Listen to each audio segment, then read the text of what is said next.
Hi, I'm Emma Greenwood, a 17-year-old youth voice and climate activist from Bury in Greater Manchester.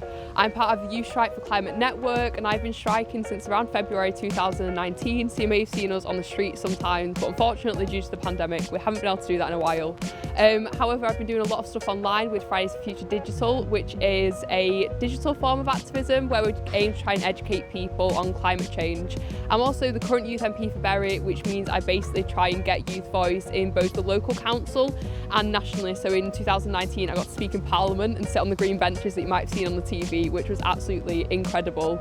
I'm also part of the Youth Focus North West steering group, so if you're watching this and you live in the North West, I may help try and get your voice heard on both the national and local level, and to help try and get young people engaged in politics and social issues. This is one of the episodes of the S.E.A COP26 series. S.E.A is a huge webinar series called Start Environmental Action, and it's all about educating young people on climate change in an accessible way, so there's less of the jargon and the wordiness of normal climate education that we get from adults. This is aimed to be accessible, educational, but also engaging and relatable. Climate change doesn't have to be this really high level, hard to engage with thing. Climate change is something that we're all going to live through, we're all going to experience, and because of that we're all experts in it, and we all have a right to engage and make a change and be a part of that. And if that is through sports and that's the way you want to do it, then that's perfect. And I hope through this you can learn a bit about the factors and also the things that we might need to do to change.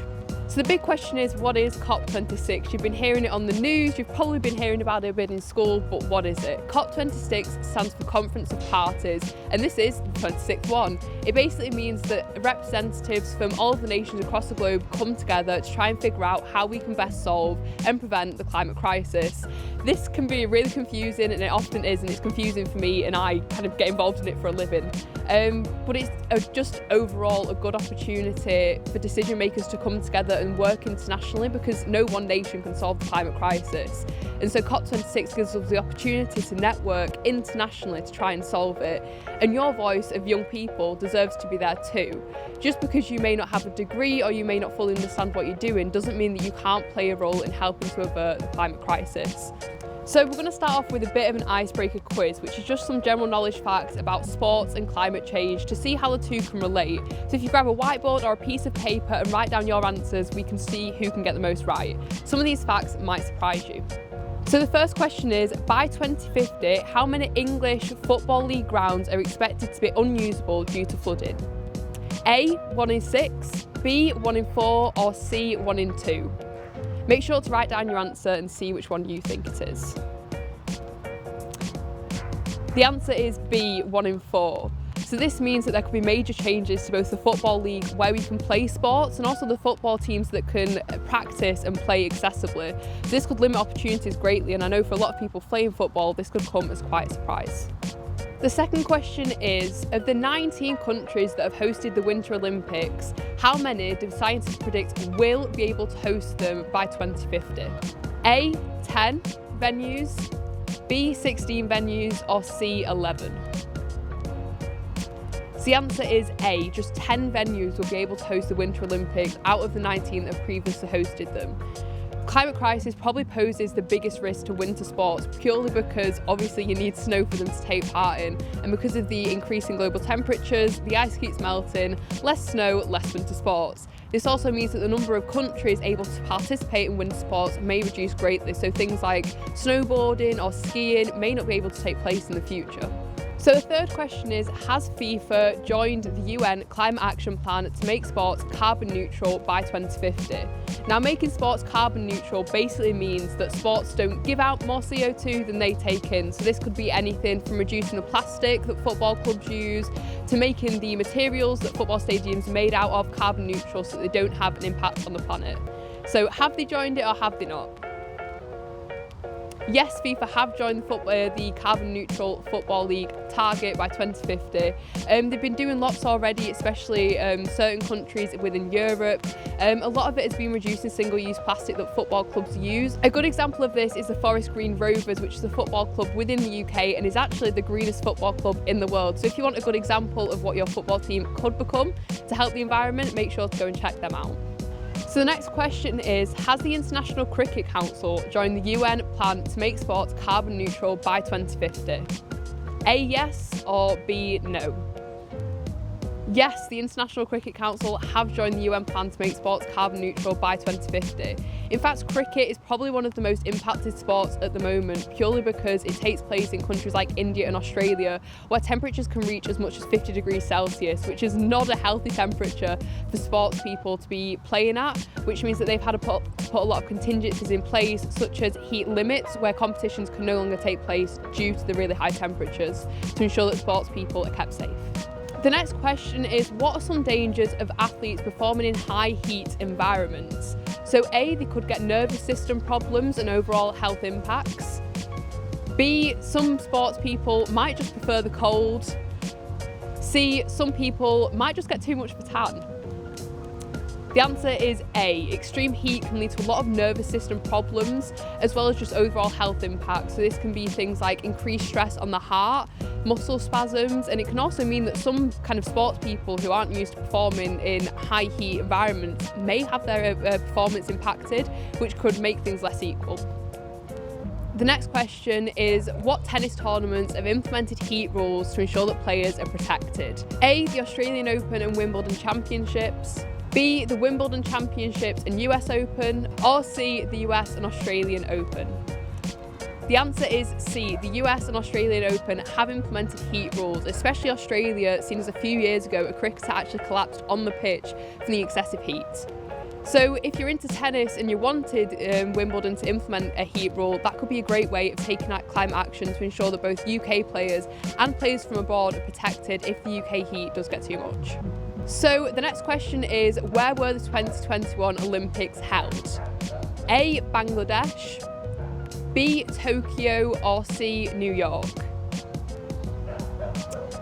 The answer is B, Tokyo. I'm sure you were all watching this and you may have seen the extreme heat that the players actually had to perform in. So a lot of the runners just weren't used to the weather conditions because they reached an average of 29 degrees Celsius.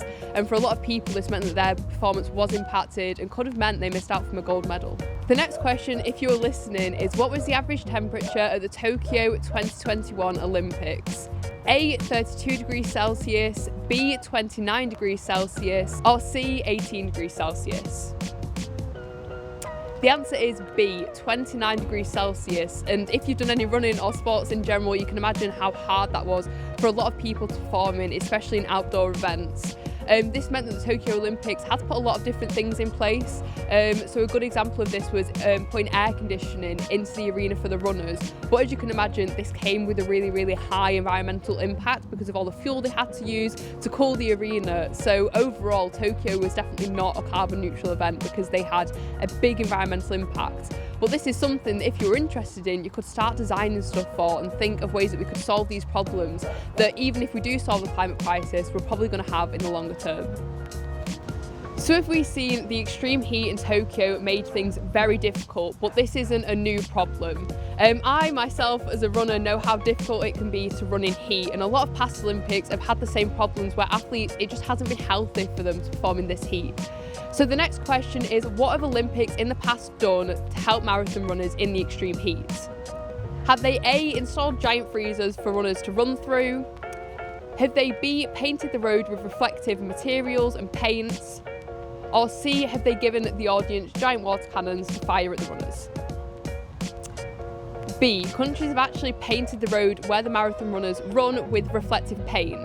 This means that if the heat and the heat rays hit the floor, they bounce back off, and it basically means that the tarmac doesn't get as hot.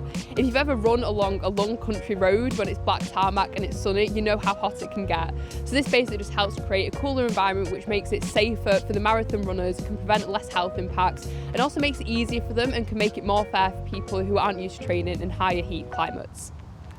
Make sure to count up what you got for the multiple choice quiz and see who did the best. I'm sure some of those facts came as a surprise to you, I know they did for me, and it can be quite scary to realise the danger that we're under, but towards the end of this I'll make sure to give you some actions that you can begin to take to help limit the impacts that we might have. Right now I'm going to speak to you a bit about what the actual climate change risks are to sports, because it can be really easy to go, oh, it's a big risk, we're seeing the dangers, it's raining in August, it shouldn't be, and things like that. But it does have real first-hand health impacts. And as Alan, an environmental advisor for the New York Yankees, has said, every single sports ground will feel the effects of climate change. This isn't something that any one country is going to be excluded from. And so if you like sports and you like to continue doing it, you're going to need to take environmental action. And you can do that in any way that you feel is most accessible to you, which I will say later. So let's go a bit into the health impacts of climate change. You've probably noticed some of them yourself. Excessive sweating when it's really hot, you can be more prone to muscle cramps, dehydration, which can cause headaches, but it can also have some much more extreme effects, especially in older people. This can be things like increased strain on the heart, and it means that people with pre-existing medical conditions can be more at risk, and it can just limit the amount of people that can benefit from sports. I'm sure if you've ever been running and you feel that endorphin high after, everybody deserves to be able to feel that, but climate change means that for a lot of people, sports may not be something they can overall participate in due to health risks. So in order to make sure sports can remain as accessible as possible and that you can share your passion with as many people as possible, taking climate action is really important. A really good example of the danger heat poses to sports is the England cricketer Joe Root being taken to hospital in 2018 during the England versus Australia match because he actually collapsed. The temperatures reached a maximum of 57 degrees Celsius, which you can imagine is way too hot for sports people to be performing in. And as a result of that, Australia actually implemented the maximum heat rule, which means that any temperature over 50 degrees Celsius, cricketers can no longer play matches. This helps to ensure that things like that happen to Joe Root don't happen again, because sport is important, but it's not more important than athletes' health. Another big danger posing a risk to sports is air pollution. Now, you've probably heard about it in relation to cars or in big cities, but it can actually still be a danger in more rural areas. One kind of big international icon that we all know is Mo Farah, who is one of the fastest men in the world. And actually, most of his training grounds have been found to have air pollution levels that are exceeding the legal limits. As a result of this, he could have lower lung capacity and overall just lower health. If kind of an international sports person like Mo Farah has experienced that, imagine what people like you and me who are just training next to main roads may be experiencing.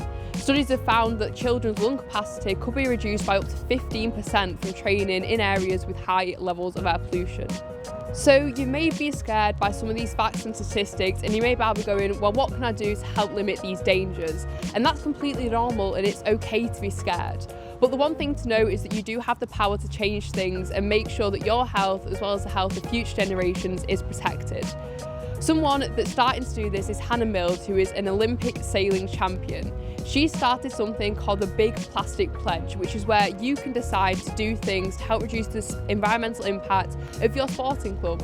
So this could be anything from reducing the amount of single-use plastic your sports club sells, making your sports club uniform out of recycled materials, changing sports ground and planting plants around your sports grounds to make it more biodiversity friendly.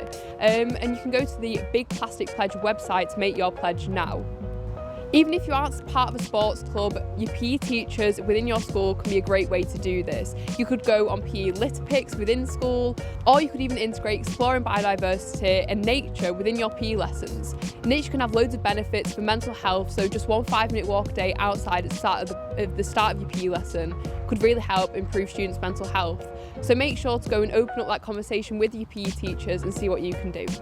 When I started looking to take environmental action, I was really intimidated. I was a young person, I was 15 at the time, I didn't really have much of a voice, I couldn't vote, and I didn't have any sort of education qualifications to give me credibility.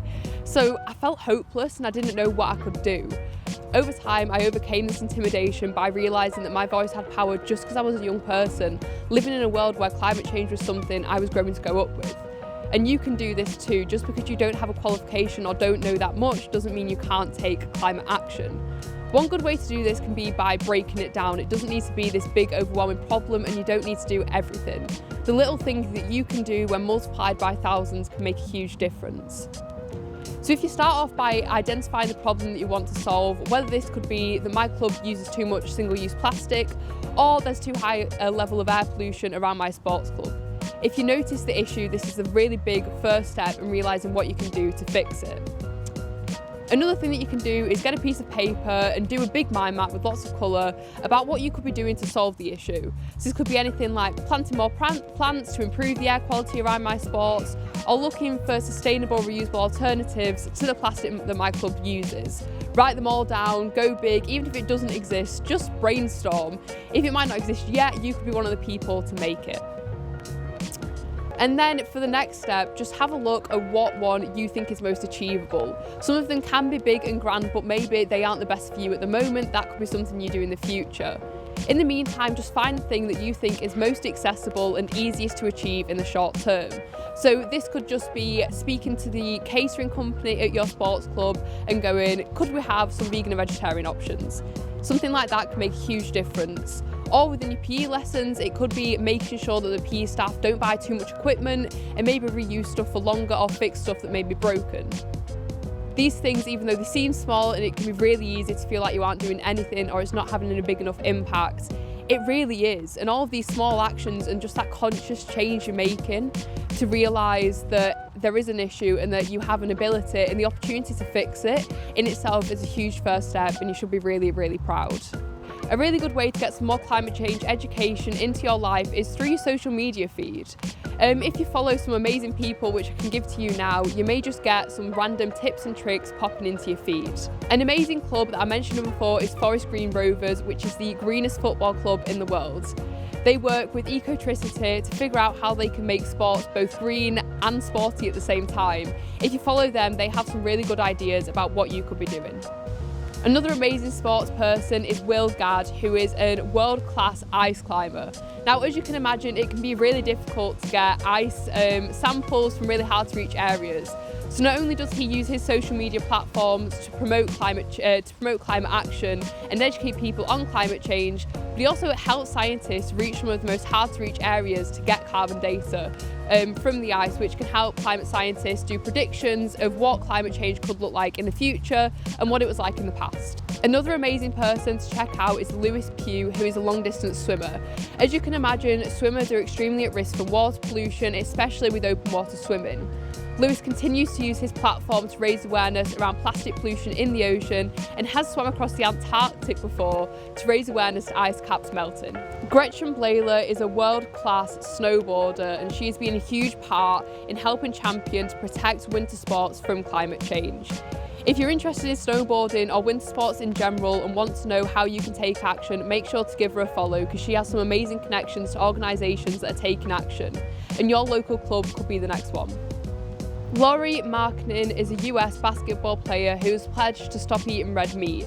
That in itself, although quite a small action, is really accessible for a lot of people. Red meat, such as beef, has one of the biggest environmental impacts out of all foods. So even if you don't cut it out of your diet completely, having less of it or swapping it out for substitutes like fish and chicken can do a lot to help the environment. There are already a lot of organisations and companies you probably know that are taking climate action. A really good example of this is Nike. They have a whole foundation set up to try and help sports people become more sustainable.